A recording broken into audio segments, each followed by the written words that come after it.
건의 폭행이 발생했습니다. 이것은 단순한 사건이 아닙니다. 안녕하세요. 반복되고 감춰지고 네? 누린되어 인권 청사입니다. 이것은 청사 대상으로 오늘도 노사모에서도 혹이 나눠주나봐요. 서울이 제일 빨리 와가지고 봉사활동하네요. 서울이 제일 빠르네. 국유적신당 정춘생 의원님께서 응원해주게 오셨습니다. 예, 고맙습니다. 다음은 서영석 의원님 발언 있겠습니다. 예, 부천시 가압 국회의원 서영석입니다. 혼란과 국민 불안이 심각합니다.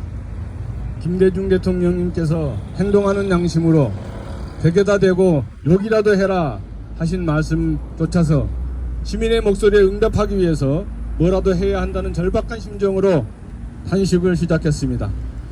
윤석열 한 사람 때문에 많은 국민들이 내란성 불면증과 우울증, 소화불량에 시달리고 있습니다. 더 이상은 안 됩니다. 파면이 역사의 정의입니다.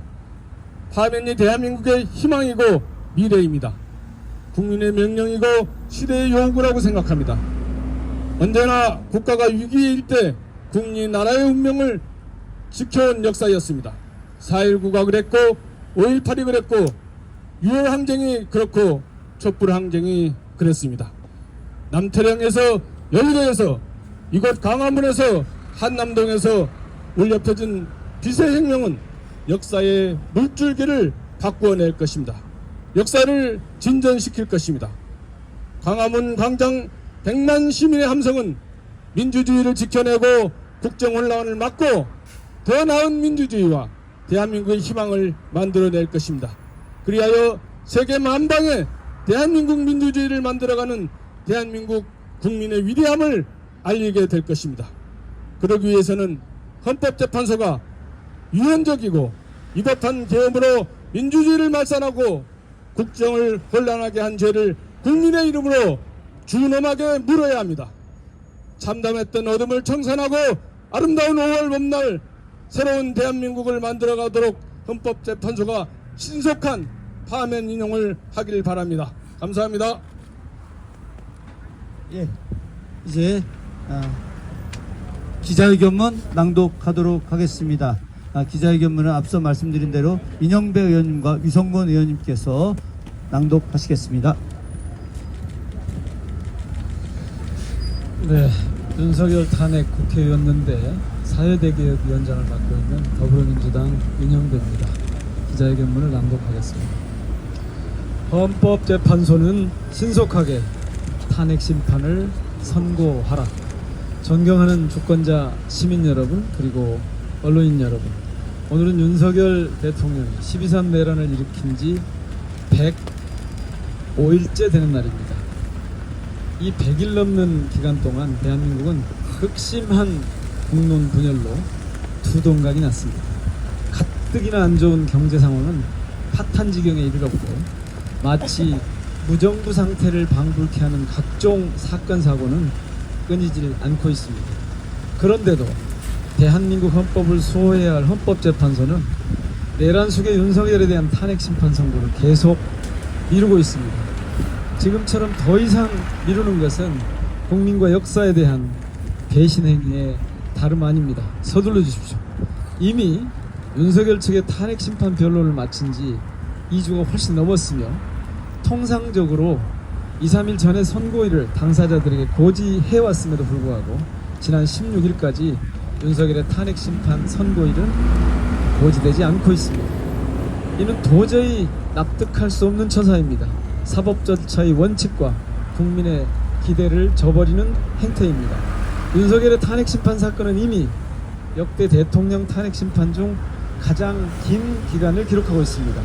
노무현, 박근혜 전 대통령의 사례보다 소추일로부터 선고일까지 기간이 훨씬 길어졌으며 변론이 종결된 이후 선고까지 걸리는 시간 역시 최장 기록을 세우고 있습니다. 헌법재판소는 국민적 관심이 집중된 이 사건에 대해 신속하고 공정한 결정을 내려야 할 의무가 있습니다. 헌법에 따르면 탄핵소추 인용은 재판관 6명 이상의 찬성이 필요합니다. 현재는 8명의 재판관으로 구성되어 있으며 2명까지 기각 의견을 낸다고 해도 탄핵은 인용됩니다. 그러나 동일한 파면 결정이라도 재판관 전원이 찬성하는 만장일치 판결인지 의견이 갈린 판결인지에 따라 국민의 수용도와 사회적 파장은 아주 다를 수 있습니다. 만약 찬반이 팽팽하다면 헌법재판소의 결론에 대한 불복 여론도 생길 수 있기 때문입니다. 고심이 정말 깊을 줄 압니다만 현재는 어떤 외부 압력에도 흔들리지 않고 헌법의 원칙과 정의에 입각한 판결을 신속하게 내려주시기 바랍니다.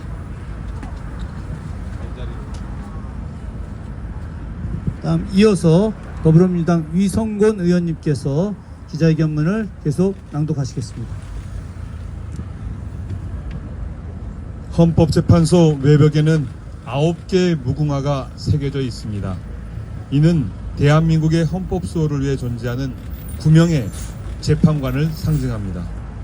하지만 최상목 대통령 권한대행이 마은혁 재판관의 임명을 거부하면서 현재 헌법재판소는 9명의 재판관을 온전히 갖추지 못한 채 심리를 진행하고 있습니다.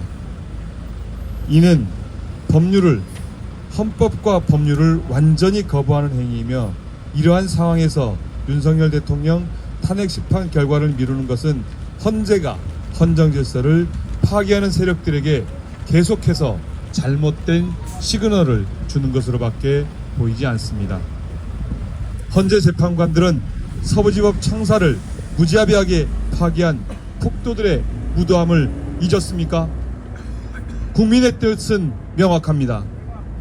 어제와 그제 광화문에 모인 수백만의 시민들은 윤석열 탄핵을 목이 터져라 외쳤습니다.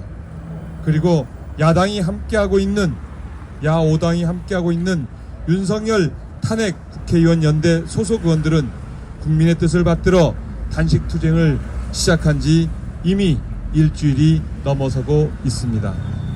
이는 단순한 정치적 행동이 아니라 국민의 열망과 간절한 호소를 담은 절박한 외침입니다. 윤석열 변호인단은 물론 국민의힘 측은 탄핵 결과에 대해 당연히 승복할 것이라고 밝힌 바 있습니다. 그런데도 도대체 무엇이 두려워서 결론을 내지 못하는 것입니까? 누구를 위해 시간을 끄는 것입니까? 민심을 외면하는 순간 헌법재판소 역시 역사의 심판을 피할 수 없음을 기억해야 할 것입니다. 헌법재판소는 더 이상 국민의 뜻을 외면하지 말고 법과 정의에 따라 즉각 탄핵 심판 선고를 내려야 합니다. 국민과 역사 앞에 헌법재판소가 해야 할 일은 분명합니다. 그 선고는 단하의 문구로 규결될 것입니다. 피고인 윤석열 대통령을 파면한다. 윤석열의 탄핵을 통해 대한민국의 민주주의와 헌법 질서를 바로 세우는 날이 속히 오기를 국민과 함께 기다리겠습니다. 감사합니다. 2025년 3월 17일 윤석열 탄핵 야5당 국회의원 연대 단식 농성단 박수현, 더불어민주당 박수현, 위성곤, 민영배, 서영석, 강덕구, 김준혁, 진보당 윤정호 이상입니다. 다시 함께 인사해 주시기 바라겠습니다. 예. 자, 그러면 혹시 기자님들과 유튜버님들 중에 좀 질문 있으시면 간단하게 질의응답하도록 하겠습니다. 혹시 질의 있으신가요? 없으시면 마무리. 예. 세계 선거 기간 협의회하고 AL이라고 있는데 그 박근혜 정부 때 만들었는데요. 그쪽은 해체시킬 수 없어요. 없애버려졌어요. 지금 예, 그것은 오늘 저희 기자회견의 취지와 딱 들어맞지는 않기 때문에 저희들이 잘 경청한 것으로 하겠습니다. 알겠습니다. 네, 네. 또 다른 질문 있으십니까? 없으면 마치겠습니다. 함께 해주신 기자 여러분, 또 많은 유튜버 여러분, 민주시민 여러분 고맙습니다. 기자회견 모두 마치도록 하겠습니다. 고맙습니다.